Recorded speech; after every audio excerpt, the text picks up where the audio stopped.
আমার স্বামী খুব কঠিন রোগে আক্রান্ত। রোগটি হলো ক্রোনস ডিজিজ। ক্রোনস ডিজিজ রোগটা হলো পেটের খাদ্যনালীটা শুকিয়ে গেছে। শুকিয়ে যাওয়ার ফলে এখন প্রচণ্ড পরিমাণে গ্যাস হচ্ছে, পেটে ব্যথা হচ্ছে, কোনো খাবার খেয়ে হজম করতে পারছে না। যা কিছু খাচ্ছে যে নাড়িটা শুকিয়ে গেছে সেখানে যে আটকে থাকছে। তো এই আটকে থাকার ফলে এরকম কষ্ট পাচ্ছে, যন্ত্রণা হচ্ছে। অনেক ডাক্তার বলেছে যে এই রোগের ট্রিটমেন্ট হয় না, এটা অপারেশন হয় না। তাই বলেছে সমস্ত কলকাতায় ভেলুর পর্যন্ত দেখিয়েছি, সেখানে সবাই বলছে যে এই রোগের কোনো চিকিৎসা নেই। কিন্তু একটা জায়গায় আমাকে যেতে বলেছিল, চেন্নাইতে, চেন্নাই অ্যাপোলো হসপিটাল। তো সেখানে যেতে গেলে অনেক টাকার ব্যাপার, 7-8 লাখ টাকার ব্যাপার। ওখানেই একমাত্র অপারেশন করার সিদ্ধান্ত নিয়েছিল।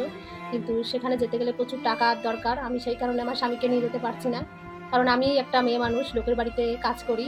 তো সেই কাজ করে আমি কোনো রকম একটু সংসার চালাই। ওকে আদৌ কি হসপিটালে আমি নিয়ে যেতে পারবো? আমার খুব ইচ্ছা চেন্নাই হসপিটালে নিয়ে যেয়ে ওকে একটু অপারেশন করি, একটু সুস্থ করা। তাই বলি তোমাদের কাছে, তোমরা সবাই আমাকে একটু সাপোর্ট করো, আমার পাশে থেকো, যাতে আমার স্বামীকে আমি একটু সুস্থ করতে পারি, একটু ভালো রাখতে পারি, ও আমার চোখের সামনে একটু ঘুরে বেড়াতে পারে। ওর হাসি মুখটা আমি সবসময় দেখতে চাই আমার জীবনে, আর আমি কিছু চাই না জীবনে।